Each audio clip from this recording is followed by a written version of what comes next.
भाई सैकड़ों साल हो गए आलू को सब कॉन्टिनेंट आए। इसे हमने तकरीबन हर चीज़ में डाल के देख लिया है। बहुत ही अकोमोडेटिंग किस्म की सब्ज़ी है।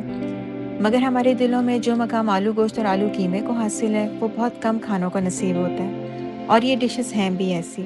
दस्तरखान हो या डाइनिंग टेबल्स, हर जगह इसे शौक से बनाया भी जाता है और खाया भी जाता है। हर बनाने वाला इसे अपना मुनफरिद टच ज़रूर देता है। मदीहास किचन में भी मैंने ये कोशिश की है कि आपको एक मज़ेदार स्टेप बाय स्टेप रेसिपी दूँ जो मैं सालों से बनाती आ रही हूँ। उम्मीद करती हूँ आप इसे ज़रूर ट्राई करेंगे और मुझे अपना फीडबैक भी देंगे।